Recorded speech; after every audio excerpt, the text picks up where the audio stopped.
Muy bien, mis hermanos, la clase pasada vimos un panorama que antecede a la reforma, un panorama de cómo estaban las circunstancias y cómo la iglesia o la iglesia había caído en un cisma, en un tiempo oscuro. Hoy vamos a ver ya propiamente a qué reformadores o qué pre-reformadores surgieron en ese tiempo y qué pre-reformadores marcaron un hito importante para lo que se va a dar luego, lo que es la reforma. Quiero decirles que se les mandó el sílabo con un pequeño resumen, ¿sí?, de Historia del Cristianismo 2. Espero que les sirva de mucho en esa parte. Pero vamos a ver, el día de hoy vamos a trabajar, vamos a ver específicamente a lo que tiene que ver con los pre-reformadores. Vamos a ver un video corto. Me gustaría, por favor, que traten en lo posible de anotar o tomar apuntes. ¿Sí? Amén. Sí, pastor. Muy bien. Esta es la ciudad de Worms. Hace casi 500 años aquí se dio uno de los eventos más importantes de la historia del protestantismo. Martín Lutero se enfrentó a un grupo de clérigos, nobles y ante el propio Carlos V para defender sus posiciones y sus escritos. La Dieta de Worms, como se conoce este importante evento histórico, no llevó a ninguna parte. Y Lutero tuvo que huir para ser rescatado por su protector Federico de Sajonia.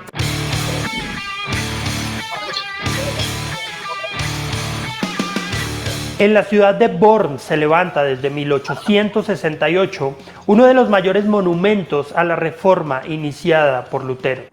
El monumento consta de 2 estatuas y 8 medallones de las figuras más importantes de la Reforma. Lutero en el centro y abajo alrededor suyo las estatuas de 4 personajes considerados como pioneros de la Reforma en Europa: Pedro Baldo, John Wycliffe, John Huss y Girolamo Savonarola. Los 4 personajes fueron muy diferentes y provenían de diferentes lugares. Vivieron en tiempos y en contextos distintos, pero tuvieron muchas cosas en común. Sin la inspiración, trabajo, entrega y legado de estos 4 personajes, quizá la reforma protestante no se hubiera dado, o al menos no en las condiciones en las que se dio. Pedro Baldo. Muchos aspectos de la vida de Pedro Baldo no se conocen, incluyendo su fecha y lugar de nacimiento. Pero lo que sí sabemos es que en 1170, Baldo era un mercader muy rico y conocido en la ciudad de Lyon, Francia. Tenía una esposa, 2 hijas y muchas propiedades, pero algo pasó. Algunos dicen que fue testigo de la muerte repentina de un amigo. Otros dicen que escuchó un canto espiritual de un cantor ambulante, lo que causó en Baldo una conmoción profunda sobre su estado espiritual. Lo primero que decidió hacer fue leer la Biblia. Pero como solo existía la Vulgata latina y su latín era pobre, contrató a 2 académicos para que la tradujeran a su idioma. Luego buscó consejo espiritual de un sacerdote, quien lo dirigió a la historia del joven rico en los evangelios. Baldo tomó acción, le dio todo lo que tenía a los pobres y desde entonces determinó vivir en completa dependencia de Dios. Comenzó a predicar con su Biblia en las calles de Lyon, específicamente a los pobres. Muchos se convirtieron y para el año 1175 ya contaba con un grupo de seguidores que también se deshicieron de sus posesiones y comenzaron a predicar. La gente comenzó a llamarlos los pobres de Lyon. Al crecer el grupo y convertirse en un movimiento, se esparció por Francia y otras partes de Europa y fueron llamados valdenses. Mientras más estudiaba Baldo las escrituras, más se preocupaba sobre ciertas doctrinas, prácticas y estructuras de gobierno de la Iglesia. Las autoridades católicas no estaban contentas con la predicación de este desconocido hombre y terminaron por excomulgarlo. Después de la muerte de Pedro Baldo en el año de 1205, el movimiento valdense continuó creciendo. John Wycliffe. Nació en el interior de Inglaterra, en una granja de ovejas a 200 millas de Londres. Ingresó en la Universidad de Oxford en 1346. En pocos años ya era considerado el principal filósofo y teólogo de la institución. En 1374 se convirtió en rector parroquial de Luttenworth. Mientras tanto, Roma había exigido apoyo financiero de Inglaterra. Wycliffe aconsejó que no se le diera apoyo a la iglesia. Argumentó que la iglesia ya era demasiado rica y que Cristo llamó a sus discípulos a la pobreza, no a la riqueza. Tales opiniones metieron a Wycliffe en problemas y lo obligaron a responder por cargos de herejía. 3 meses después, el Papa emitió 5 edictos eclesiásticos contra Wycliffe, en los que fue acusado de 18 cargos y se le llamó maestro de los errores, pero Wycliffe estaba dispuesto a defender su punto de vista. Esto no le cayó bien a Roma, pero debido a problemas al interior de la iglesia y a la popularidad de Wycliffe en Inglaterra, el asunto no pasó a mayores. Wycliffe siguió estudiando las escrituras y escribió más acerca de sus conflictos con la enseñanza oficial de la iglesia. También empezó a traducir la Biblia al inglés. Murió en 1384 antes de que la traducción se completara y antes de que las autoridades pudieran condenarlo por herejía. 43 años después de su muerte, los oficiales ingleses desenterraron su cuerpo, quemaron sus restos y arrojaron las cenizas al río Swift. Aún así, no podían deshacerse de él. Las enseñanzas de Wycliffe, aunque suprimidas, continuaban extendiéndose. John Huss. Cerca del año 1369, John Huss nació en el reino de Bohemia. Nació en una familia pobre, entró en el sacerdocio, buscando prestigio y una mejor vida. Llegó a ser un reconocido predicador, pero pasó mucho de su tiempo sirviendo en la academia como decano de la Facultad de Filosofía de Praga. Prontamente empezó a predicar sermones violentos en contra de la iniquidad rampante del clero, lo que lo llevó a ser reportado al arzobispo. Mientras Huss leía las escrituras y veía a los papas de su época abusar de su poder, concluyó que la autoridad papal no era final. Él necesitaba un fundamento más firme que aquel construido sobre la paja de las opiniones de los hombres, sin importar cuán respetados fueran. Su entendimiento de la autoridad final de las escrituras fue encendido en la medida que él leía las obras condenadas de John Wycliffe. Él argumentó firmemente contra las indulgencias, abogó porque se sirviera tanto el pan como el vino en la comunión, y predicó en el lenguaje común en vez de latín. Su alianza a las enseñanzas de Wycliffe llevaron a su excomulgación, a ser juzgado como hereje y a ser condenado a la hoguera en 1415. Luego de su muerte, la región de Bohemia se escandalizó. Sus seguidores se rebelaron contra Roma en una protesta violenta que duraría más de una década. Girolamo Savonarola. Nació en una familia adinerada en Ferrara, Italia, en el año de 1452. Aunque sus padres querían que estudiara medicina, él tomó a los 23 años la decisión de unirse a la orden dominicana. Como joven fraile, profundizó en las obras de Tomás Aquino y en las escrituras. Savonarola llegó a Florencia en 1490, ya reconocido por su gran conocimiento. Sin embargo, fue su predicación lo que lo llevó al centro de la reforma y política florentina. Frecuentemente, desde la Catedral de Florencia, Savonarola predicaba a miles en el idioma de las personas, no en latín usando poderosas imágenes y lenguaje sencillo de las escrituras. Anunció la gracia salvadora de Cristo con potencia bíblica mientras ofrecía severas críticas a las prácticas inmorales de líderes políticos y eclesiásticos. De 1494 a 1498, Savonarola fomentó un dramático cambio político y social en Florencia. Su predicación se volvió mucho más profética. Hacia la cúspide de estos cambios, organizó a los jóvenes de Florencia para modelar e incitar una reforma, haciendo varias hogueras de vanidades, en las que se quemaban objetos que se consideraban pecaminosos. Finalmente, Savonarola fue excomulgado por el Papa Alejandro VI, a quien tanto criticó. Fue juzgado y quemado en la hoguera en el año de 1498.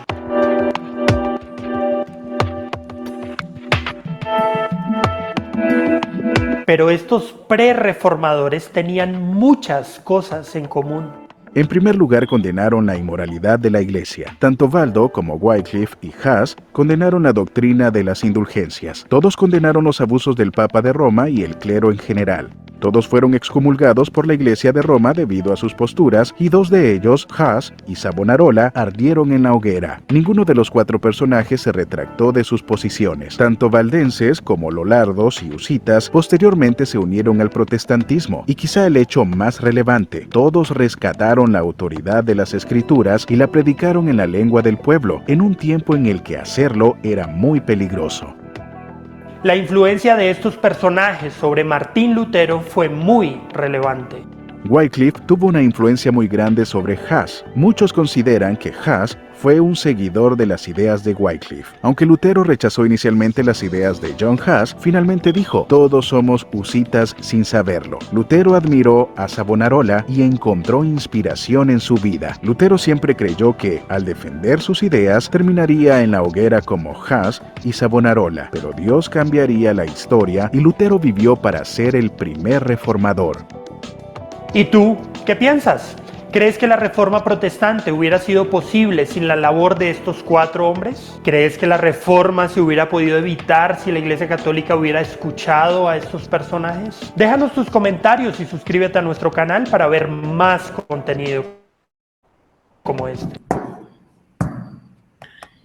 Muy bien. Muy bien, mis hermanos. A ver, vamos a ir entendiendo algunos aspectos de los prerreformadores. Los prerreformadores son personajes que iniciaron, en cierta manera, sus protestas frente a el lado oscuro de la iglesia, ¿no? El lado oscuro de la iglesia católica en la que había caído. Me gustaría escuchar algunos comentarios con referente al video, sus opiniones y algunos comentarios. Corina, ¿está mi hermana Corina por ahí? Amén, pastor. Muy bien. ¿Algún aporte, alguna opinión en base a lo que ha visto en el video? Yo estaba leyendo acerca de lo que nos había dejado el manual. Habla de un tal Erasmo. Eso se puede decir que Erasmo era antes de ellos, ¿no? No, Erasmo se da en el mismo tiempo casi de ellos. ¿Y por qué no se ha considerado? Porque Erasmo no es un pre-reformador ni reformador. Erasmo construyó lo que es o lo que se conoce como el humanismo. Ah, ya, El ya. humanismo, sí.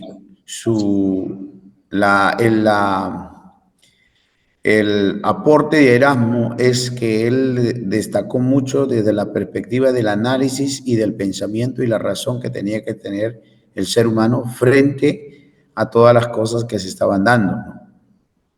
Entonces, eso inculcó o movió mucho dentro de las universidades que se empezaron o se iniciaron en aquel tiempo, ¿no? Las universidades como Oxford, Harvard, en las cuales se estudiaba teología y de las cuales muchos de estos prerreformadores tuvieron sus primeros inicios de estudio, ¿no? Y que eso les movió a ser personas que no encontraban en las escrituras cosas que venía practicando la iglesia. Bien, ¿qué nos puede decir, a ver, hermano Joshua?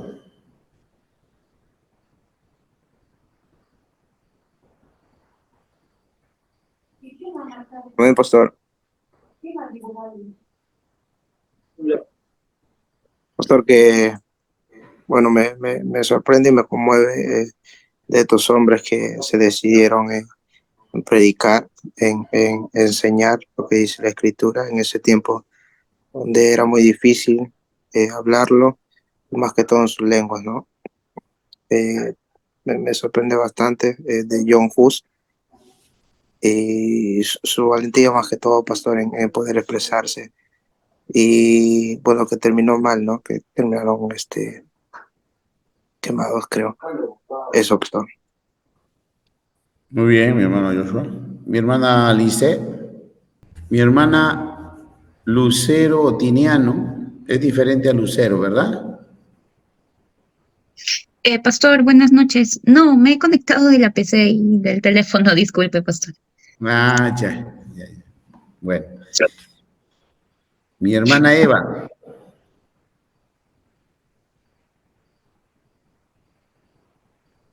pastor, buenas noches. Discúlpeme, pero es que hace casi al final yo pude ingresar, no escuché casi nada. Pastor, yo le puedo dar el comentario que me pide sobre el video, ¿verdad? Sí. Bueno, el video habla de 4 personas y nos dice, ¿no? Que estas personas fueron pues los precursores, o al menos las personas en las que Martín Lutero tomó de cada uno de ellos eh, ideas y posturas para poder iniciar esa reforma que él, que él realizó. Ahora, sí me llama la atención porque veo que en cada uno de ellos se da como que ese pequeño encuentro con el Señor, ¿no? Para poder iniciar esta, esta revolución, si lo puedo decir así, ¿no? O esta pequeña reforma.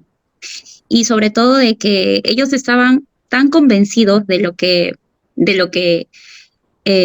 Dios les estaba diciendo, que automáticamente ellos se abocaron a predicar el mensaje. Eso es lo que he visto en cada uno de ellos. Ujú. Así es. Muy bien, mi hermana Lucero. Mi hermano José. Sí, pasa. ¿Usted Eh, qué es lo que puede rescatar del video visto? bueno, nos habla el video de 4 principales pre-reformadores, ¿no? Que Ujú. abrieron pases, digamos, que influyeron en las ideas de Lutero para que Lutero luego enfrente, ¿no? A la Iglesia Católica y a los principios, ya que principalmente en, creo que Juan Hus era el que se oponía a las indulgencias y también Lutero es el Ujú. que ataca también a las indulgencias porque no le parecía, ¿no? Ya que todos criticaban la corrupción de la iglesia. Bueno, yo creo que influyeron mucho en Lutero. Ujú. Ya, muy bien.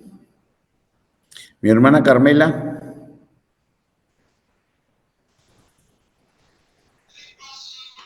Pastor, buenas noches. Bueno, a lo Buenas poco noches. que puedo entender, pastor, por lo que, bueno, yo por el celular tengo la señal un poco baja, entrecortaba, escucho, pero lo que puedo entender, o sea, del videito que pasó es que, bueno, estos hombres se permanecieron, su fe permaneció, ¿no? Que llegaron a ser, como dice, quemados, o sea, que mantuvieron su fe, no se retractaron en lo que ellos habe- habían creído, entendido, ¿no? Ujú.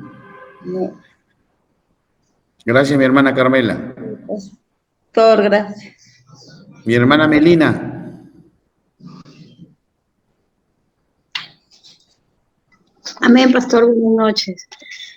Pastor, del video que pude recatar fue que estos 4 hombres valientes, yo creo que Dios fue el que los, ¿no? Él fue lo que los preparó y también los llevó para que hagan todo lo que ellos hicieron.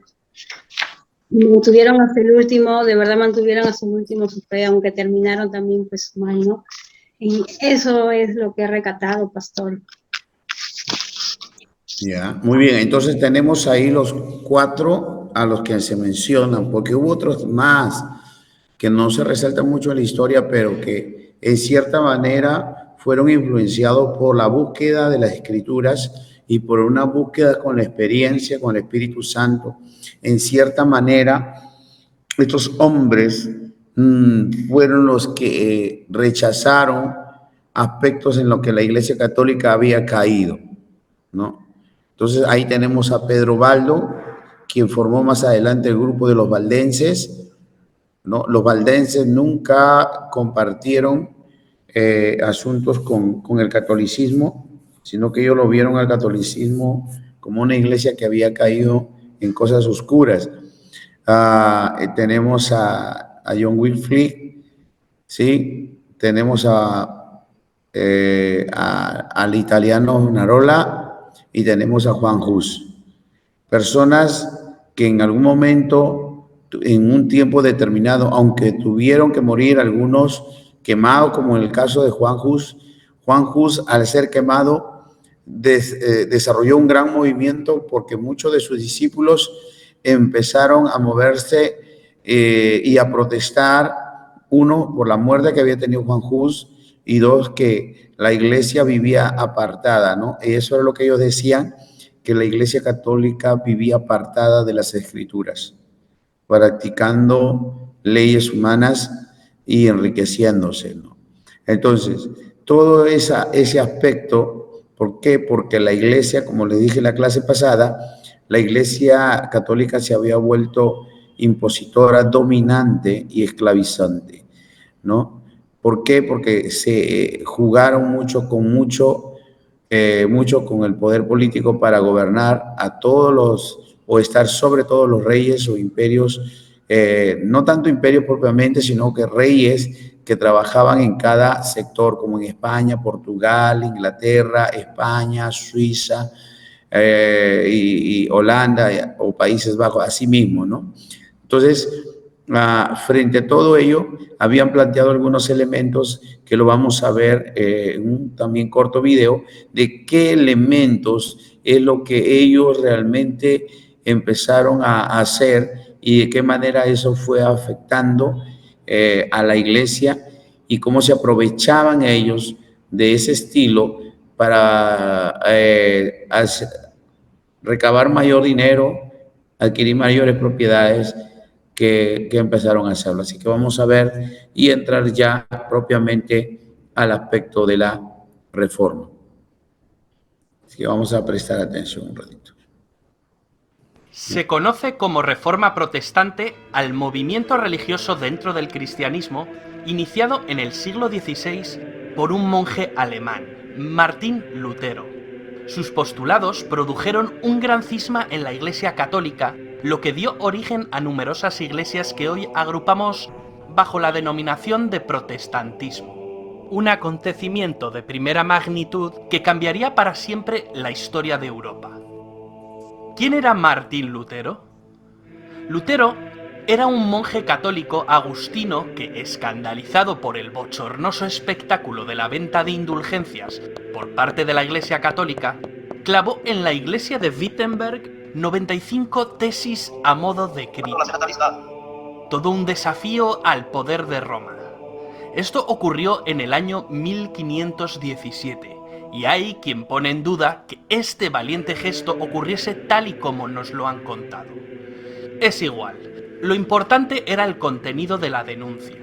Las 95 tesis eran una serie de proposiciones en forma de queja con el propósito de reformar un aspecto algo turbio de la iglesia de entonces, lo que hoy conoceríamos como un panfleto. Pero, ¿qué era eso de la venta de indulgencias?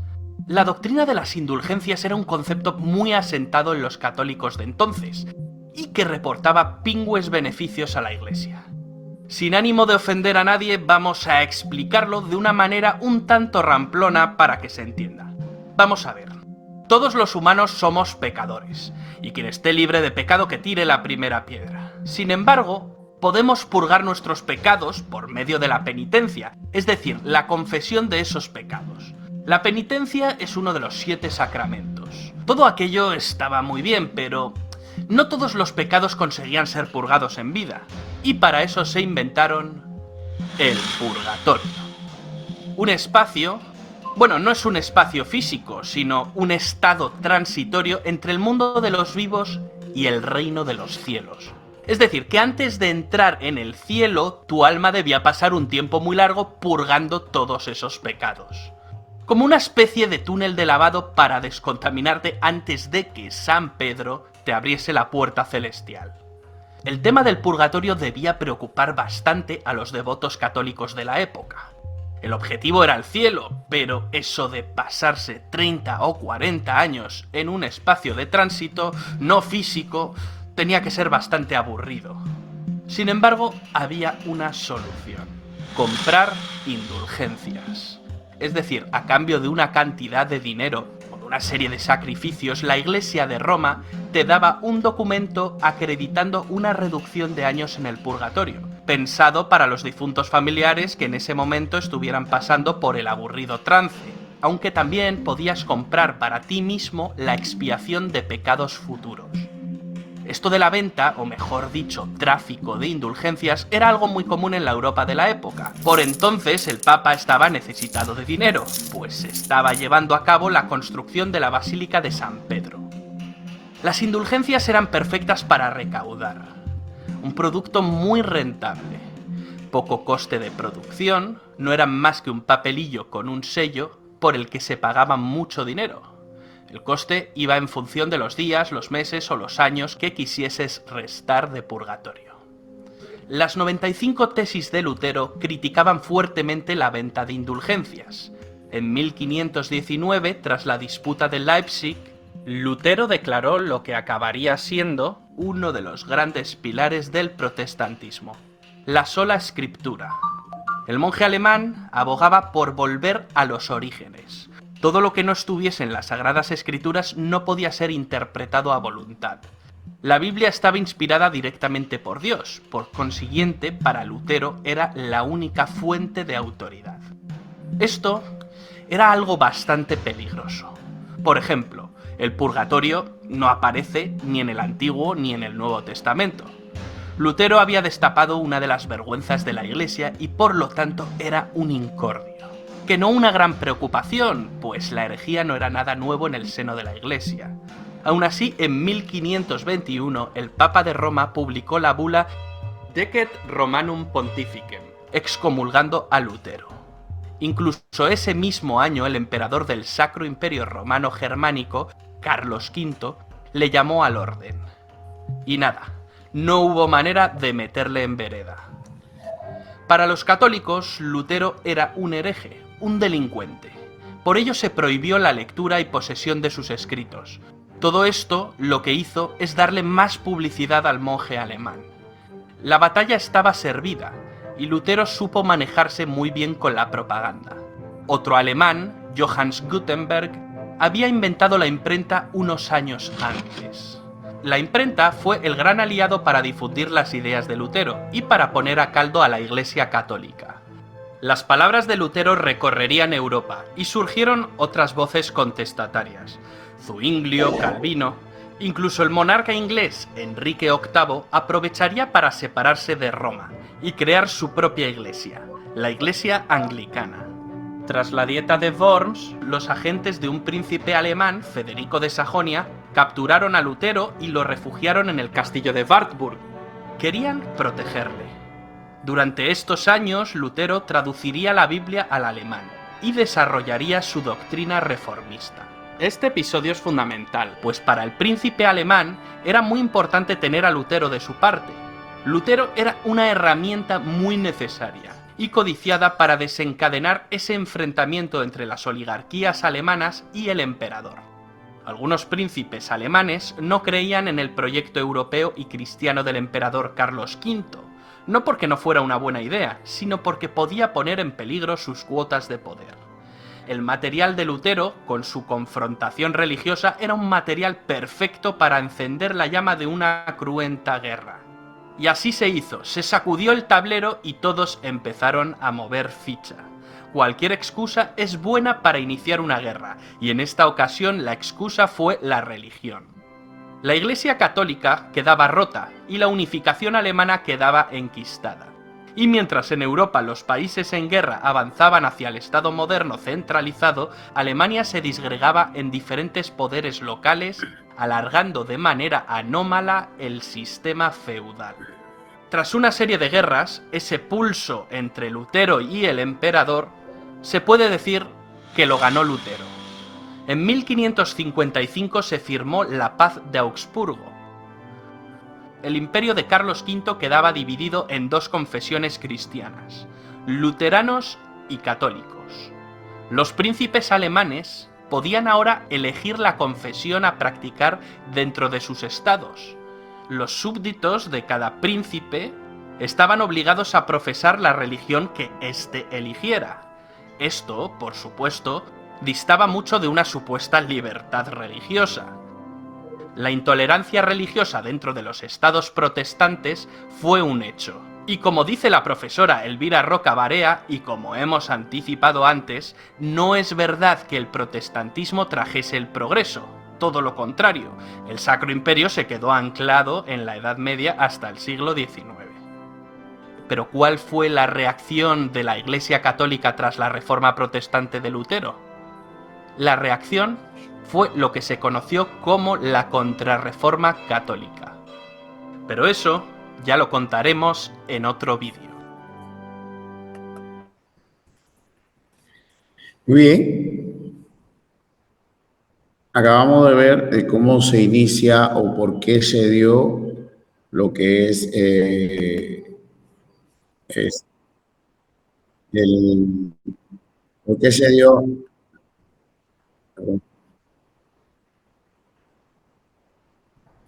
por qué se dio y cómo se dio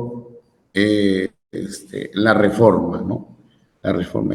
Si nos damos cuenta, la Iglesia Católica estaba practicando algunas cosas que no eran coherentes con la palabra de Dios. Uno de los aspectos más resaltantes en Lutero para que establezca su 95 tesis tenía que ver con el hecho de haber apreciado y ver las injusticias que en este caso el Papa y los sacerdotes estaban cometiendo propiamente con el pueblo, ¿no? Sobre el pago de indulgencias, sobre el hecho de estar promoviendo que el perdón de pecados tenía que tener un valor y un costo, y todo eso realmente, más otros aspectos que la Iglesia Católica había caído sobre la veneración a las imágenes y tantos aspectos sobre el purgatorio, ¿no? Entonces eso lo llevó a Lutero a reflexionar, a razonar, porque era una persona estudiosa, era una persona preparada, lo llevó a él a poder llevar adelante todo este proceso de la reforma e ir marcando aspectos importantes en la historia de la Iglesia, ¿no? Entonces, si nos damos cuenta, Lutero, después de plantear sus 95 tesis, que naturalmente iban en contra de argumentos propiamente católicos, ¿no? Y que en cierta manera la base de las escrituras la habían relegado a un lado y Lutero trata de rescatar. Por eso que en la reforma lo primero que él plantea es solo la escritura, ¿no? Solo la escritura. Las 5 solas que se va a reconocer después por la reforma, la primera fue implantada por Lutero desde la perspectiva de la fe, ¿no? Desde la fe, ¿no? Solo la escritura. Si que hacemos caso a las escrituras, nuestra fe adquirirá mayor desarrollo por el conocimiento que vamos desarrollando como cristianos. Entonces, eso es importante resaltar en este aspecto. ¿Algún comentario o alguna pregunta que tuvieran en base al video? Ya, pastor, en el video se menciona algo, por ejemplo, que es muy claro en Lutero, que es la sola escritura. Pero nosotros creo que conocemos como 5 solas, ¿no? Sola fides. Bueno, y en este caso, digamos, dentro del tiempo de Lutero, ¿fueron marcadas esas solas o viene después con el análisis que se le hace a Lutero? Bueno, en realidad viene con el análisis, porque eso se viene desarrollando. Y aunque Lutero sí desarrolla solo la escritura, solo a Dios como autoridad, ¿no? Solo la gracia salvadora, solo Cristo, y hay y la que o sea, esos aspectos es lo que desarrolla Lutero. Luego se va a ir complementando, esto de aquí se va a ir complementando con lo que empieza a suceder en la iglesia en Inglaterra y en la iglesia de Inglaterra con Tylen y en la iglesia de Suiza que empieza a despertar y a darse con un representante Zwinglio.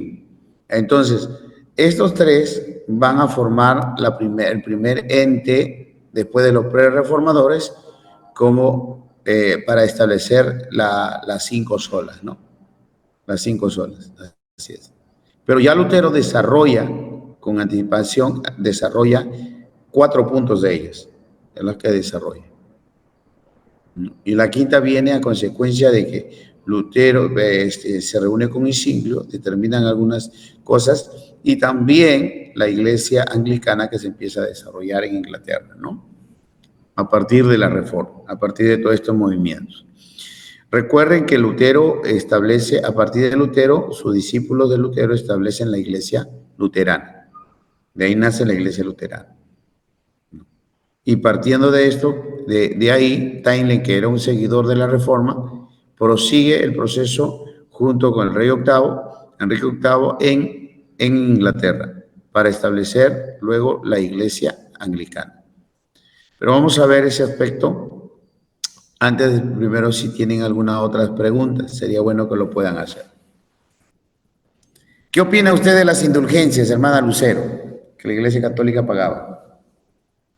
Bueno, creo que era el principal punto de partida por el que se inició la reforma, ¿no? Como menciona el video. El perdón de pecados sabemos que no tiene costo, nosotros somos perdonados por gracia, ¿no? Ya, muy bien. Mi hermano Joshua, ¿qué opina usted a que los católicos, el catolicismo impuso el purgatorio como un medio o como un proceso en la que tenían que pagar indulgencias para que la gente pueda ser salva del purgatorio? Pastor, tenía una pregunta para hacerle también acerca de eso. No sé si podría hacerlo. Claro, porque yo te estoy diciendo, hagan preguntas. Pastor, claro, en el video menciona que, bueno, el pago acerca del purgatorio creo que era un proceso de 30 a 40 años, y si no me equivoco, quería preguntarle si la persona lo termina o no lo termina, y si, no sé, llega a fallecer esa persona antes del tiempo, que ¿es salvo, pastor? ¿O llega a ser salvo? Claro, recuerden que ellos lo establecieron para adquirir riquezas, ¿no? O sea, fueron leyes humanas que establecieron específicamente para adquirir riquezas. No es que sean bíblicas, no, porque no hablan ni en el Antiguo ni en el Nuevo Testamento, sino que ellos establecieron el purgatorio como un medio de esclavizar a la gente. Si la gente no tenía dinero con qué pagar, tenía que darles tierras, ¿no? O disponer para que esas cosas queden al servicio de la iglesia. Entonces, fue una manera de cómo ellos empezaron a esclavizar y también a aprovecharse de la gente, ¿no? Aprovecharse de la ingenuidad de la gente, de tal manera que pues llevaban al error, ¿no? Y una de esas cosas observó Lutero sobre las indulgencias. Es más, él criticó por qué el Papa no puede perdonar pecados, ¿no? El único que puede perdonar pecados, va a decir Lutero, solamente es Dios. ¿Quién es él para estar perdonando pecados o librando a la gente para decir, bueno, ahora sí, a través de un edicto sale del purgatorio y entra al reino de los cielos, ¿no? Entonces, todas esas cosas movieron en la vida de Lutero para determinar el hecho mismo de plantear sus 95 tesis. Así es. Bien, ¿alguien más? Pastor, una consulta. ¿Por qué Martín Lutero, qué pasó que no lo pudieron agarrar y quemar como los demás? Muy bien, muy buena pregunta. Lo que pasa es que, Lutero era alemán. Segundo, Lutero era una persona, no era cualquier persona. Lutero había estudiado en las mejores universidades de Alemania en aquella época. Lutero era muy conocido por la gente, era conocido por el conde que lo alojó, era conocido y la gente atribuía mucho al estilo de servicio que él tenía. Aparte de eso, él formó discípulos y esos discípulos estaban esperando el momento especial para que se desatara esta reforma, ¿no? Que muchos, no solamente Lutero, muchos lo consideraban abusiva, muchos lo consideraban fuera de las escrituras y fuera de las prácticas. Entonces, todo eso llevó a que cuando él escribe los 25 tesis, ¿no? Sencillamente no lo podían condenar porque él tenía mucha influencia en toda Alemania, mucha influencia en Inglaterra, así que era bien complicado que pudieran determinar. Y yo me temo en cierta manera a referenciar que Dios tenía preparado un camino y un propósito con Lutero para rescatar a la iglesia del sectarismo que había caído y de la religiosidad en la que había caído, del materialismo económico en el que había caído, ¿no? Y de qué manera, utilizando todos esos términos, hacían que la gente sea más pobre y ellos más ricos, ¿no? Entonces, Lutero se levanta en un proceso adecuado, en un proceso donde tenía amistades y donde tenía protección de parte de Alemania. No, por eso mismo, por el hecho mismo de no confrontarse entre los reyes de España, de Roma y Alemania, es por lo cual establecen todo ello, ¿no? Ahora, en su defensa, Lutero plantea muy bien los puntos que él había escrito con citas bíblicas y las escrituras, de tal manera que ahí en la dieta de Worms no pudieron convencer a Lutero ni tampoco negar propiamente los escritos que había hecho Lutero, ¿no? Así es. Entonces, por un lado tenía la protección de autoridades de Alemania y por otro lado, bueno, creo que hay un propósito de parte de Dios en todo el proceder de él, ¿no? Así es, mi hermano. Bien, vamos a ver ahora un videito sobre la iglesia. Otro de los grupos que sale es la iglesia anglicana. ¿Cómo surge la iglesia anglicana? Esta iglesia anglicana que se desarrolló en Inglaterra. Más importantes dentro de la tradición protestante, el anglicanismo es quizá una de las denominaciones más grandes y con mayor influencia que surgieron durante la Reforma. Con más de 90 millones de seguidores, la iglesia anglicana sigue siendo uno de los más grandes referentes del cristianismo.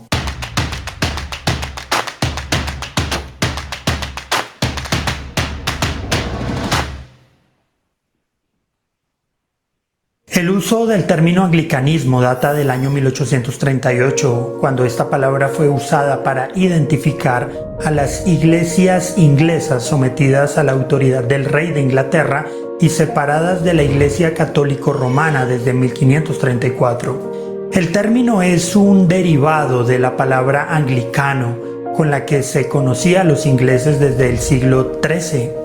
Pero fue solo hasta el siglo XIX cuando la palabra adquirió matices teológicos para poder diferenciar a los cristianos ingleses que no eran protestantes disidentes ni católicos romanos. Desde allí el término se extendió a las iglesias fundadas en otros países durante el periodo de la expansión colonial inglesa. El cristianismo en Inglaterra data de tiempos antiguos.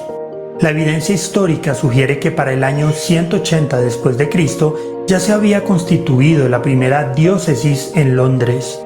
Posteriormente, algunos obispos ingleses asistirían al concilio de Arles del año 314. Durante los 3 siglos siguientes, el cristianismo local sobreviviría tanto al paganismo de los celtas y al de los invasores anglosajones, así como al pelagianismo. de modo que cuando Agustín de Canterbury fue enviado desde Roma en el año 597, se encontró con una iglesia nativa conocida como Iglesia Celta. Es necesario mencionar que la iglesia celta difería de la iglesia romana en muchos aspectos.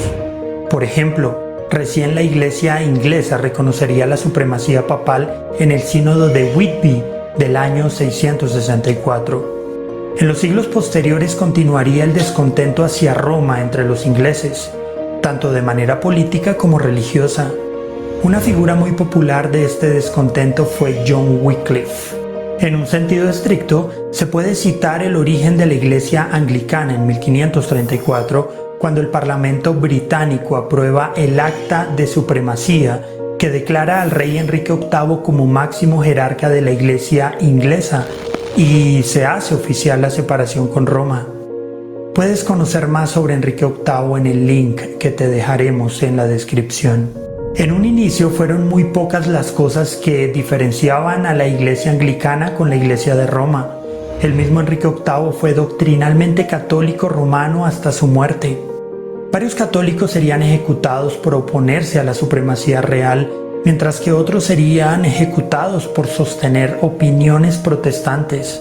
Sin embargo, Enrique ordenaría la abolición de monasterios, la clausura de órdenes monásticas y la destrucción de reliquias. Todo esto abriría paso a los cambios teológicos y litúrgicos acontecidos en los reinados de sus hijos Eduardo VI y Elizabeth I. Durante el reinado de Eduardo VI, reformadores continentales colaborarían con clérigos ingleses en la reforma de la Iglesia de Inglaterra. Algunos cambios que introdujeron fueron la abolición del celibato clerical y del uso y culto de imágenes. Se redujeron los sacramentos a solo el bautismo y la cena del Señor. Se rechazó la transubstanciación. Se cambió el idioma de los servicios religiosos del latín al inglés. Se promovió el estudio de la Biblia. Se enalteció el libro de oración común para el culto público, entre otros cambios. Cuando Eduardo VI falleció en 1553, fue sucedido por su media hermana María, una devota católica que volvería a someter a la Iglesia inglesa a la autoridad del Papa. Como consecuencia, miles de protestantes se refugiarían en zonas reformadas de Europa, mientras que 288 protestantes fueron condenados a morir en la hoguera por rechazar someterse a la autoridad papal y a las doctrinas católico-romanas. Puedes conocer más sobre María I en el link que te dejaremos en la descripción. Tras la muerte de María I, su media hermana Elizabeth ascendería al trono. Elizabeth restablecería la independencia de la Iglesia con las leyes de supremacía y uniformidad de 1559, así como con muchos de los cambios doctrinales y litúrgicos efectuados en el reinado de Eduardo VI. Sin embargo, Elizabeth tenía cierto aprecio por el esplendor en la liturgia y deseaba atraer la lealtad de los católicos hacia la iglesia establecida, por lo que durante su reinado no pudo ser emprendida una reforma más radical. Puedes conocer más sobre la vida de Elizabeth I en el link que te dejaremos en la descripción.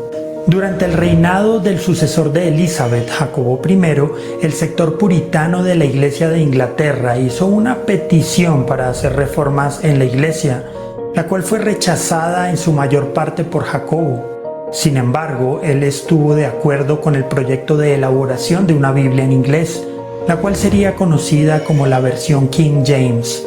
Si bien el rey era partidario del derecho divino de los reyes y tuvo disputas con los puritanos y los presbiterianos, tenía una fuerte influencia calvinista e incluso envió a algunos delegados al sínodo de Dort.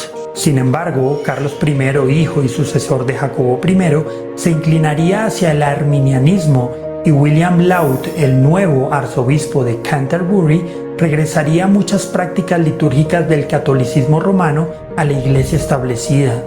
Se emprendería una dura política contra el calvinismo en la Iglesia de Inglaterra y en especial contra el puritanismo y el presbiterianismo escocés, por lo cual muchos de ellos emigrarían a las colonias. Todo esto desembocaría en varias guerras, La más importante fue la Guerra Civil Inglesa entre 1642 y 1651, en la que se ejecutó a William Laud y a Carlos I, y los disidentes puritanos triunfaron. Entre 1649 y 1660, los obispos fueron destronados e introdujo la eclesiología presbiteriana. Los 39 artículos fueron reemplazados por la Confesión de Fe de Westminster y el libro de oración común por el Directorio de Adoración Pública. Pero el puritanismo no duró mucho tiempo, ya que la monarquía con Carlos II se restablecería y con ella la Iglesia de Inglaterra. El gobierno episcopal, los 39 artículos, y se impondría el uso obligatorio del libro de oración común mediante el Acto de Uniformidad de 1662, por lo cual la mayoría de los puritanos abandonarían la Iglesia de Inglaterra y se verían enfrentados a la persecución. Es durante el siglo XVII que surgen los términos Iglesia Alta o High Church e Iglesia Baja o Low Church. Los primeros ponen un mayor énfasis en el ministerio, los sacramentos y la liturgia.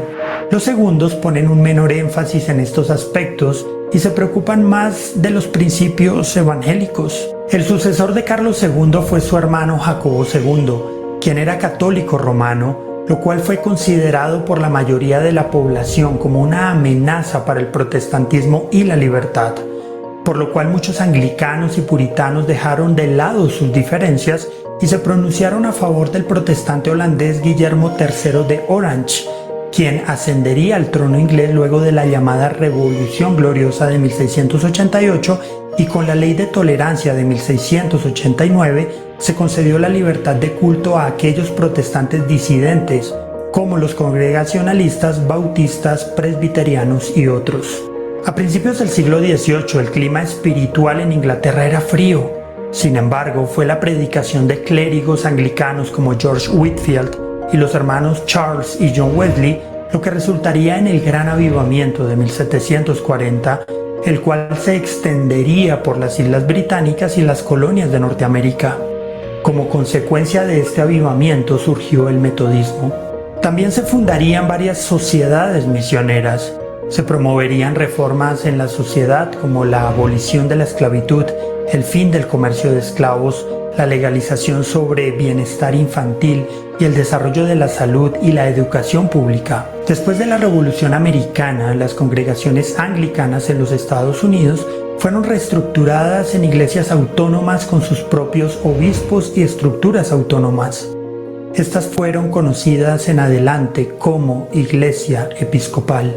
A partir del siglo XIX, muchos clérigos anglicanos se sentirían atraídos por el liberalismo y el racionalismo teológico. El liberalismo y la injerencia del Estado incomodaban a muchos clérigos ingleses que se sentían interesados por las tradiciones de los padres de la Iglesia, por la sucesión apostólica romana y por la idea de que la Iglesia de Inglaterra constituía una rama de la Iglesia Católica Universal. Esos clérigos darían inicio al movimiento de Oxford o tractarianismo en 1833. Su líder, John Newman, en 1845 se convertiría al catolicismo romano y muchos anglicanos siguieron su ejemplo. Sin embargo, otros clérigos tractarianos permanecerían en la Iglesia anglicana, siendo conocidos como anglocatólicos, restaurando muchas prácticas litúrgicas y doctrinas del catolicismo romano. Muchos evangélicos anglicanos que mantenían la postura de identificar a la Iglesia de Inglaterra con el protestantismo se opondrían tanto al anglocatolicismo como al liberalismo teológico. Los evangélicos anglicanos laicos, mediante la fundación de sociedades, se verían envueltos en muchos litigios contra las prácticas litúrgicas de los anglocatólicos, las cuales eran vistas como un acercamiento peligroso a Roma. Los litigios terminaron cuando una comisión real en 1906 reconoció la legitimidad del pluralismo en el culto. Si bien el anglocatolicismo en Inglaterra fue ganando cada vez más impulso entre el clero, el evangelicalismo siguió siendo mayoritario entre los laicos anglicanos. ¿Pero en qué creen los anglicanos? El anglicanismo no pretende ser innovador, pretende seguir la corriente de la doctrina histórica basada en principio en el credo de los apóstoles, el credo de Nicea, el credo de Atanasio incluso recibiendo y abrazando las verdades centrales de la Reforma. La teología anglicana también está arraigada históricamente en los documentos que se desarrollaron en el periodo de la Reforma inglesa, sobre todo en los 39 artículos y en el libro de oración común.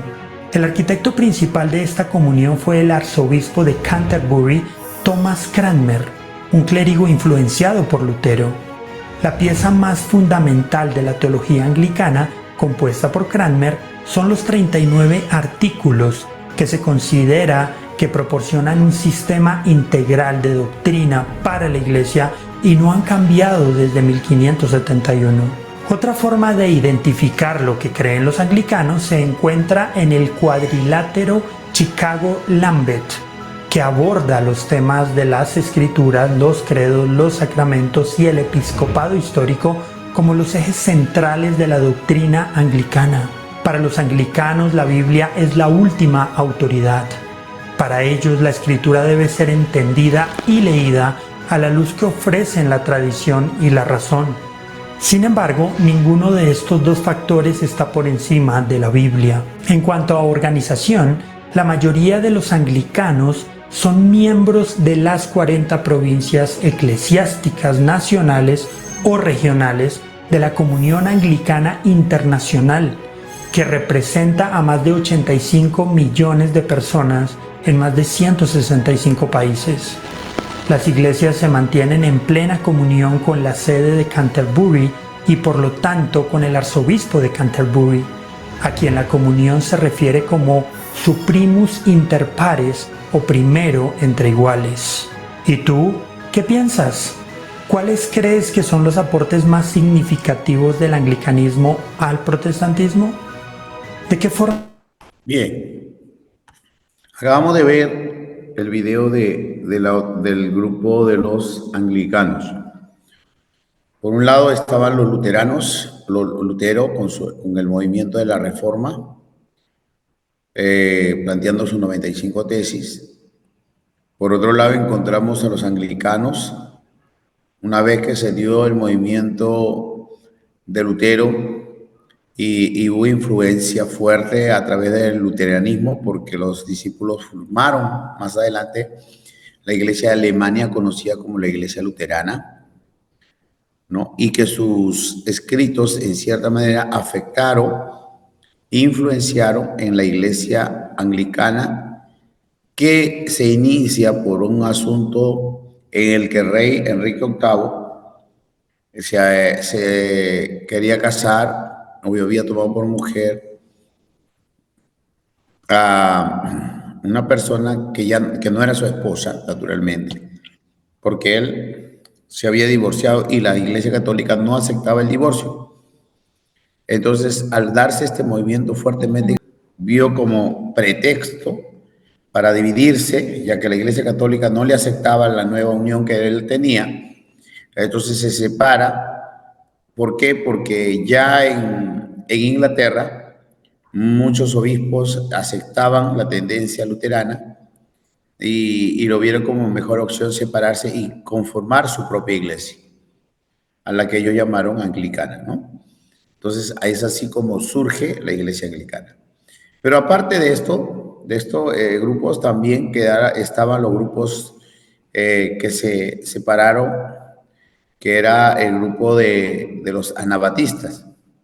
Los anabatistas eran un grupo que se formó en la que no practicaban ellos, por ejemplo, el bautismo de infantes, por eso se llaman anabatistas, porque ellos decían que si se bautizó de niños eso no sirve, tienen que volver a bautizarse de adultos, entendiendo que lo primero que tienen que hacer es el nuevo nacimiento.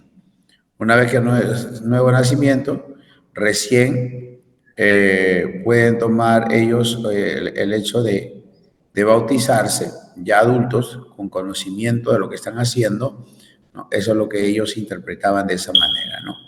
Entonces, los anabatistas desarrollan un protestantismo apartados del grupo del grupo naciente, ¿no? Y tratan de caminar de acuerdo a sus propios conceptos. Hasta el día de hoy existen grupos, ah, existen grupos que en cierta manera se mantienen con raíces anabatistas, ¿no? Hasta el día de hoy. El otro grupo, al que vamos a ver un momento también, es el grupo de de Isinglio, ¿no? Entonces, vamos a ver cómo este hombre influenció mucho en el sector de Suiza, Zurich, ¿no? Entonces, vamos a ver un momento. Y de qué manera su vida fue muy importante en el desarrollo de la reforma de la iglesia en Suiza, ¿no? Entonces vamos a ver un videito de eso. Y si tienen preguntas, háganlas, ¿no? Háganlas, que eso es importante. ¿Ya? Pastor, yo quería, quizás algo no me quedó claro.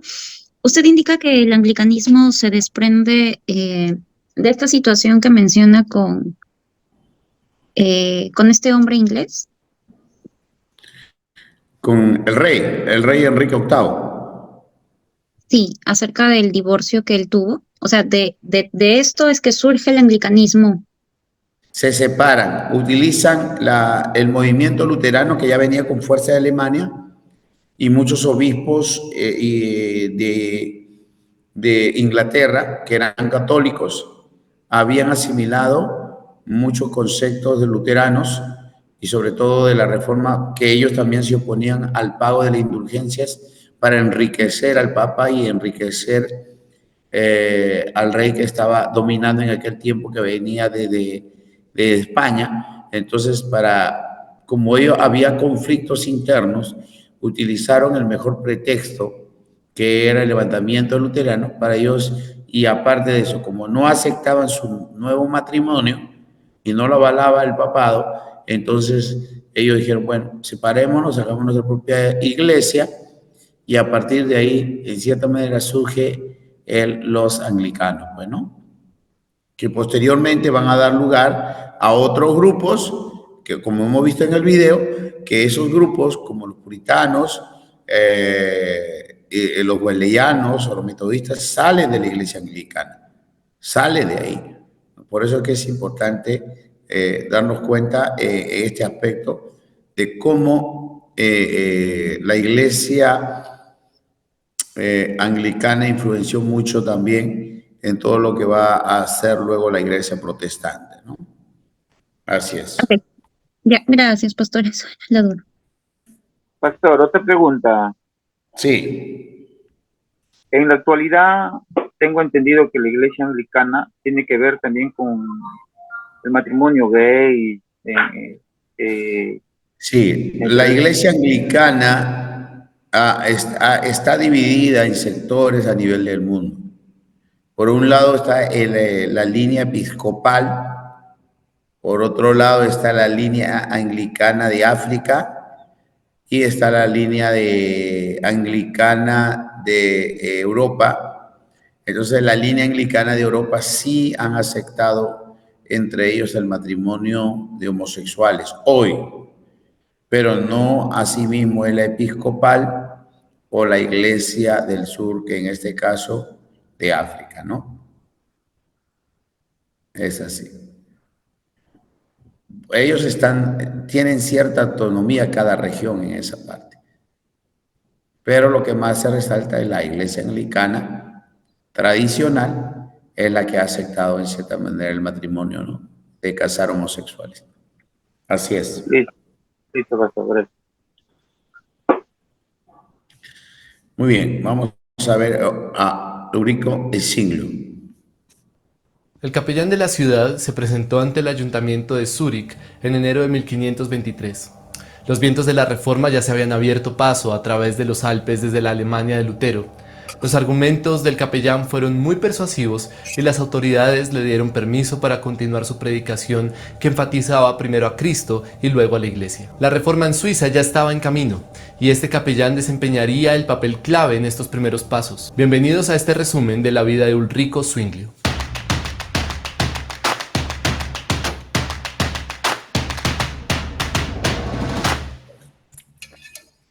Ulrico Zwinglio nació el 1 de enero de 1484 en Wildhaus, Suiza. Ulrico era hijo de un granjero exitoso en el valle de Toggenburg, en los Alpes orientales. Tras enamorarse del conocimiento por la influencia de su tío, Ulrico se fue a estudiar a Basilea y a Berna, donde el humanismo estaba en pleno furor. Después de graduarse de la Universidad de Basilea en 1506, se convirtió en párroco en la aldea de Glarus. Un pastor temeroso.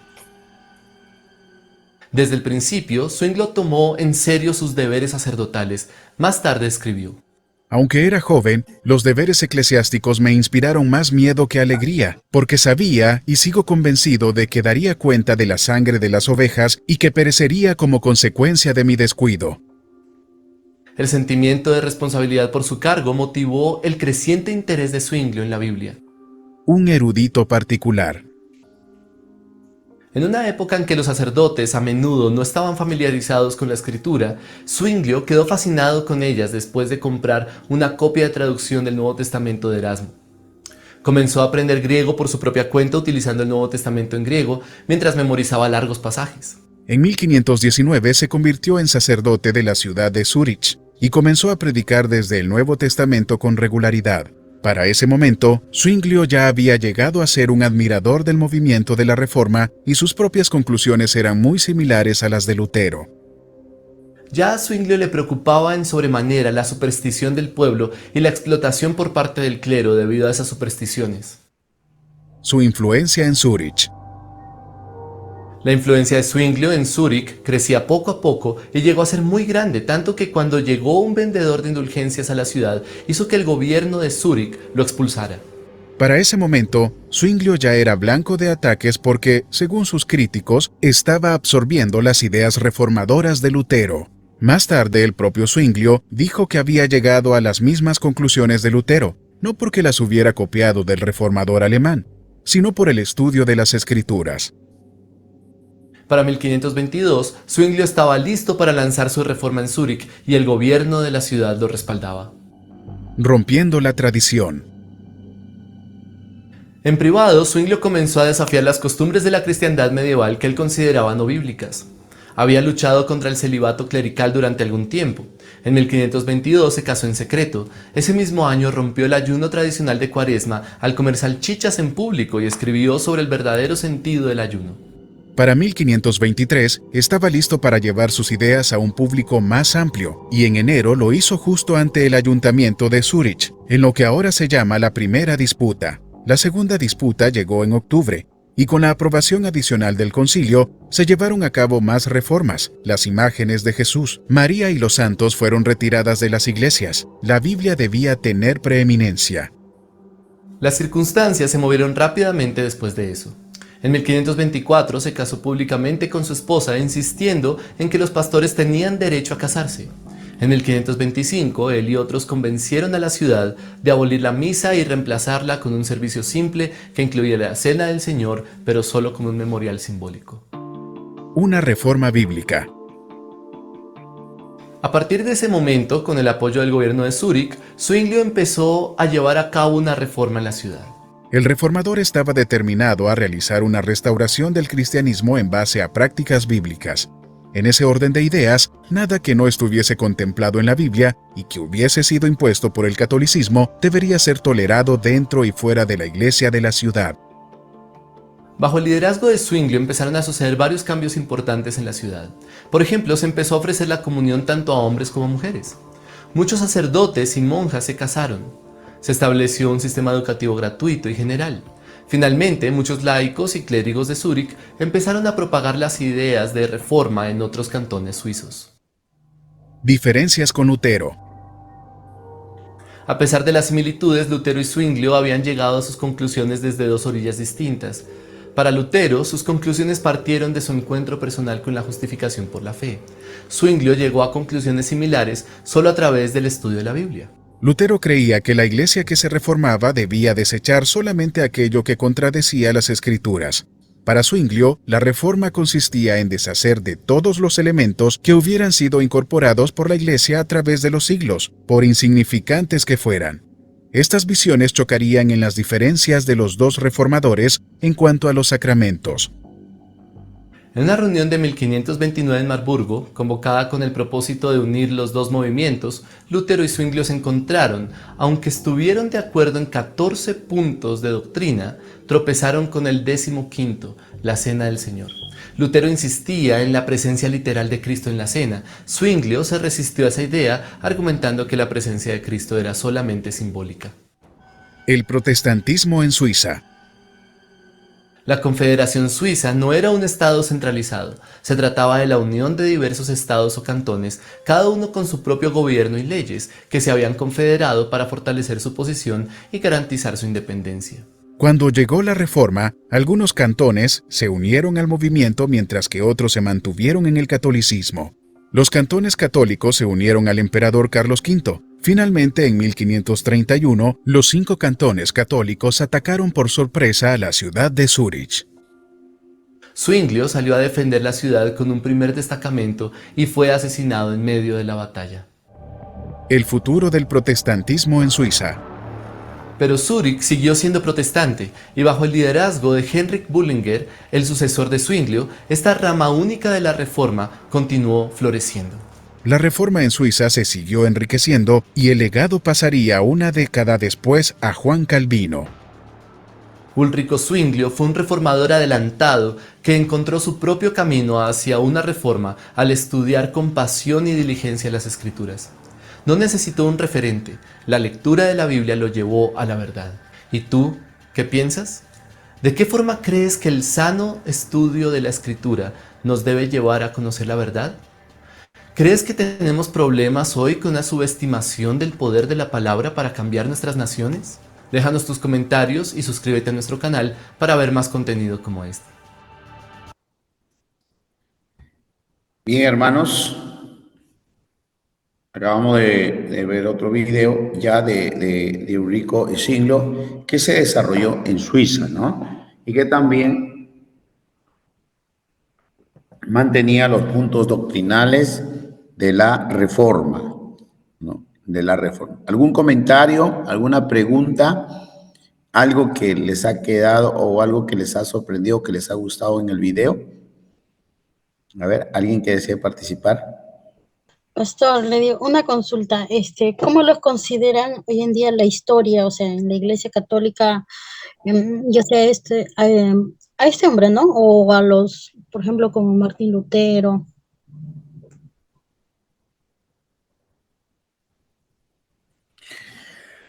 Mira, una de las cosas o elementos por las cuales van a resaltar estos hombres es que, primero, estos hombres fueron rechazados por la Iglesia Católica. La Iglesia Católica había tomado lugar por toda Europa occidental. Entonces, a estos hombres lo tomaron, los católicos lo tomaron como herejes, ¿no? Como protestantes y herejes. No fueron tomados a bien, ninguno de ellos, pero cada uno de ellos fue guiado por entender el conocimiento de la palabra y entender que a través del conocimiento de la palabra no se practicaba la palabra, sino se practicaban leyes humanas. Entonces a ellos los vieron así como personas que nada tenían que ver, o sea, que eran rebeldes al catolicismo y que eran herejes, ¿no? Pastor, ¿esto es hasta hoy en día? Los católicos ya han cambiado el término de protestantes. Hoy le llaman los hermanos separados, ¿no? Entonces, los luteranos se mantienen hasta el día de hoy. Los anglicanos se mantienen hasta el día de hoy, como ya lo manifesté. La iglesia de Suiza, que era la iglesia reformada, y que más adelante se va a mantener como la iglesia reformada también de Holanda. Entonces son iglesias que hasta el día de hoy se mantienen, ¿no? Y se han extendido en diferentes países a nivel del mundo. No solamente están en un solo lugar. Aquí en el Perú hay luteranos, anglicanos, aquí en el Perú. Entonces así hay en Centroamérica, en África, ¿no? Así es, mi hermano. Mi pastor, una pregunta. En el Sí. video hablaba, en el video decía que eh, Ulrico estaba de acuerdo con Lutero, me parece, en 14 puntos, pero en el 15º hubo una diferenciación. Eh, ¿Podría explicar esa diferencia? Porque justo habla de la Santa Cena del Señor, ¿no? Sí, la diferencia es en lo literal y lo simbólico. Mientras que para Lutero era literal que el vino se convertía en sangre y el pan se convertía en carne, ¿no? En esa parte Lutero mantenía el concepto católico de la transubstanciación, ¿no? Del vino y el cuerpo, en que literalmente se convertían. En cambio, para el Zwinglio, no, para el Zwinglio era solo simbólico, ¿no? Solo simbólico. Que el vino no es que se convierte, sino que representa.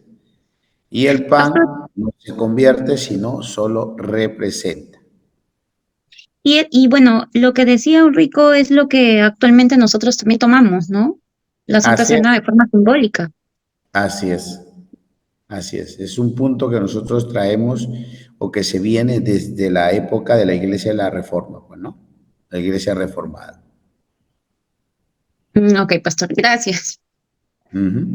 Así es. ¿Alguien más quiere participar, quiere preguntar? Eso es muy importante, hermanos. Pastor, buenas noches. Buenas noches, mi hermana Elisa. Bueno, de acuerdo a lo que han estado comentando hace un momento con la hermana Lucero, que nosotros hemos cogido, ¿no?, el tema de la Santa Cena hoy en día en nuestra denominación, en nuestra iglesia, por así decirlo. Eso quiere decir que a raíz de los distintos movimientos que se presentaron en la historia, nosotros, no sé si sea, bueno, lo único que hemos cogido como referente, ¿no? El único punto, deben haber existido otros puntos más, ¿no? Que no necesariamente tal vez lo hizo Lutero como el primer reformista, sino estos hombres, como en la historia que acabamos de ver, ¿no?, que discrepaba tal vez en un punto con Lutero, pero que Lutero tenía tal vez una idea central o una idea inequívoca de lo que podía representar la Santa Cena, y lo que nuevamente ya con este personaje, como dicen en este movimiento, que es solamente el simbolismo que nosotros ahora teníamos a en nuestra religión, en nuestra doctrina. Entonces, mi pregunta es, ¿no?, sobre todo indicar o saber si es que, así como este movimiento reformista que salió posterior a Lutero y que se fue dando en la consecución de los años, también hubieron otros puntos que como iglesia nosotros hoy en día tomamos. Claro, o sea, lo que tenemos que entender es que las iglesias de hoy son producto de las iglesias de la Reforma. Y al entender eso, nos vamos a ir dando cuenta que en el transcurrir del curso de la historia del cristianismo, vamos a ir encontrando algunos aspectos doctrinales, ¿no? Por ejemplo, el no tener imágenes dentro de un templo, eso nace desde los luteranos, de solo a Dios adorar y solo a Él. Eso nace de los luteranos, ¿no? Entonces, ahí vemos algunos puntos doctrinales que en el transcurrir del camino, ¿sí?, las iglesias, en el caso de nosotros como iglesias pentecostales, la Iglesia de Dios y otras iglesias pentecostales, vamos a tener muchos puntos que se arraigan desde aquella época, desde el siglo XV, ¿no?, con la Reforma. Así es, mi hermana Lisset, ¿no? Entonces, vamos a ir encontrando muchos puntos. Ya ahorita hemos visto sobre el asunto de lo que, sobre el asunto del vino y del pan, ¿no? En la Santa Cena. Entonces, inclusive dentro de los aspectos en que se va a resaltar y que los católicos practicaban, por ejemplo, entre el bautismo de niños también, más adelante va a haber diferencias, ¿no? Mientras que hay congregaciones que mantienen eso, otras congregaciones difieren de ello y en cierta manera alguna corriente de los anabatistas que establecieron y dijeron que no, que se debe bautizar solo a las personas adultas, cuando confiesan sus pecados y se arrepienten, ¿no? Entonces, así varios puntos doctrinales han sido tomados y se tienen hoy, muchas congregaciones pentecostales lo mantienen, ¿no? Así es. ¿Amén? Mi hermana Lisset.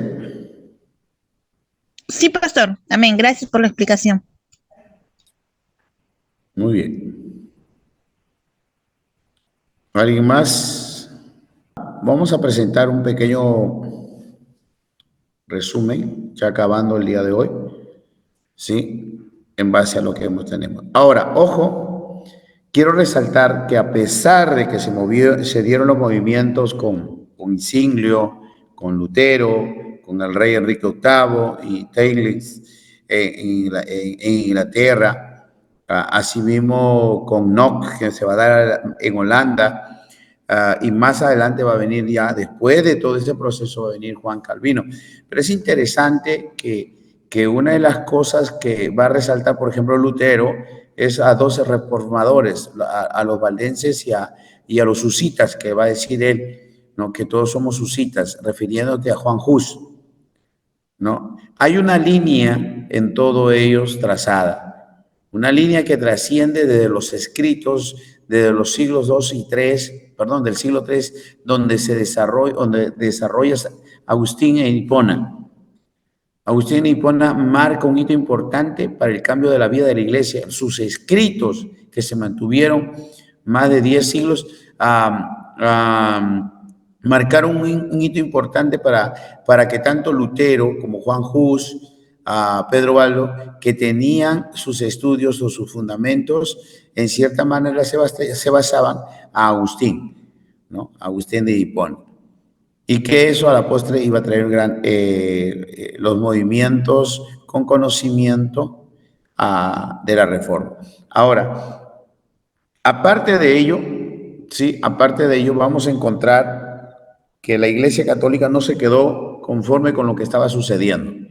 Ya prácticamente la Iglesia Católica había perdido Alemania, había perdido los países con connotación de Europa Occidental, como los Países Bajos, Suiza, Suecia, habían perdido. Entonces, la Iglesia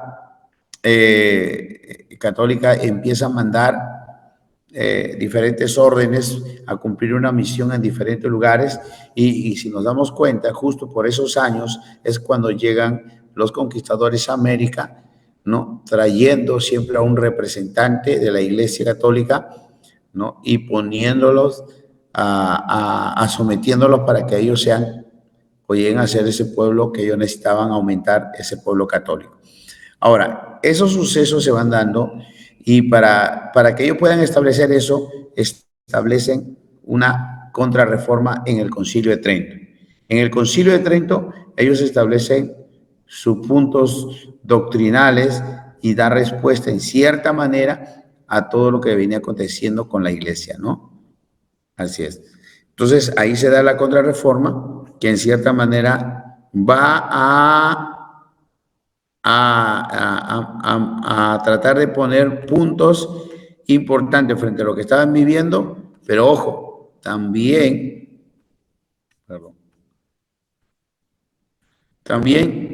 en el Concilio de Trento ellos arman un bloque para perseguir a los protestantes, porque no les convenía, o sea, para ellos era o es importante tener el control y ellos no querían perder nunca el control, ¿no?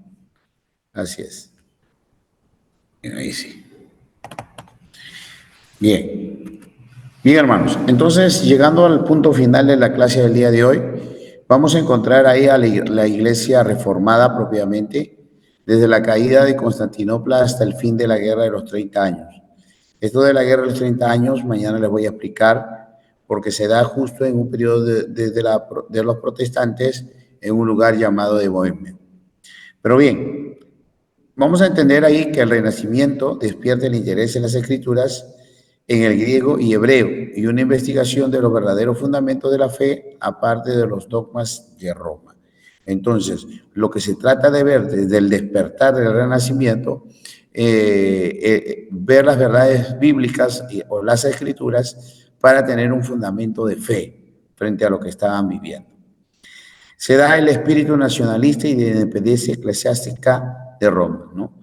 La gente, los pueblos ya no querían seguir dominados eclesiásticamente por Roma y con el papado, ¿no? Entonces, y justo en ese tiempo también se da la invención de la imprenta que le facilitó, ¿no? Porque puso las escrituras en uso común y condujo su traducción y circulación en todos los idiomas europeos, ¿no? A través de la imprenta se desarrollaron los materiales, las Biblias, que empezaron a ser distribuidas a diferentes lugares. La reforma de Alemania como protesta por la venta de indulgencias y perdón de pecados. Los alemanes en su conjunto estaban en total desacuerdo con la venta de indulgencias o la declaración de perdón de pecados. Otro aspecto, la reforma en otros países, Suiza, Holanda, Inglaterra y Escocia, ¿no? Ya hemos visto en Suiza cómo se dio en Inglaterra también y de qué manera se fue extendiendo todo este movimiento en el proceso de la vida de la iglesia. Se desarrolló los principios de la religión reformada, religión bíblica, racional, personal y espiritual. El protestantismo, ¿no? Como tal, ¿no? Entendiendo que la reforma debe llevar o debería llevar al pueblo a una búsqueda incesante, ¿no? Con el Señor, con el Espíritu Santo. Ahora, las 5 solas también se da, solo escritura, solo por la fe, solo por gracia, solo Cristo, solo a Dios la gloria, ¿no? Con esta reforma. Y por otro lado se da la contrarreforma, ¿no? Donde dentro de la Iglesia Católica Romana, con el propósito de destruir la fe y promover las misiones católico-romanas en países extranjeros, ¿no? Ellos hacen esto de aquí en base al peligro que venían llevando y establecen su contrarreforma y lo promueven la evangelización o las misiones a través de sus órdenes, ¿no? Los franciscanos, los dominicos y todos ellos, ¿no? Luego de ello, pues la iglesia empieza a tomar un giro distinto, pero siempre recordar que la iglesia católica trabajó o llegó a diferentes pueblos porque tenían en cierta manera presupuesto, pero tenían una misión que cumplir por las cuales eran encomendados, ¿no? Bien. ¿Alguna pregunta hasta ahí? ¿Está todo claro? Está claro, pastor. Muy bien. Muy bien, hermanos, hemos llegado a la parte final del día de hoy. Agradecidos al Señor por este tiempo. Y recordarles, voy a mostrarles, por favor, ¿sí? Qué página van a leer. No se olviden que tienen un libro que leer. Así que, por favor, se les mandó a todos. Es un libro virtual y creo que no hay ninguna dificultad para no leerlo. Amén. Bien. Vamos a leer o van a leer el capítulo 2 del libro. Bien, hermanos, el capítulo que tiene que ver con la teología de Martín Lutero. Ese es el capítulo 2. Eso es lo que van a leer. Les pedía, por favor, sí, eso es el trabajo que tienen que realizar de las lecturas. Bien, con eso estamos concluyendo. Muchas bendiciones a cada uno de ustedes. Dios los bendiga. Pastor, una pregunta. Sí. Pastor, de este capítulo 2 solamente tenemos que leerlo. No, tienen que entregar un pequeño resumen. Ah, ya. Los resúmenes, los trabajos que nos está dejando, lo enviamos a su personal. WhatsApp personal. Sí, sí, WhatsApp personal. Ya está bien, pastor. Listo. Muy bien, hermanos, Dios lo bendiga. Nos vemos.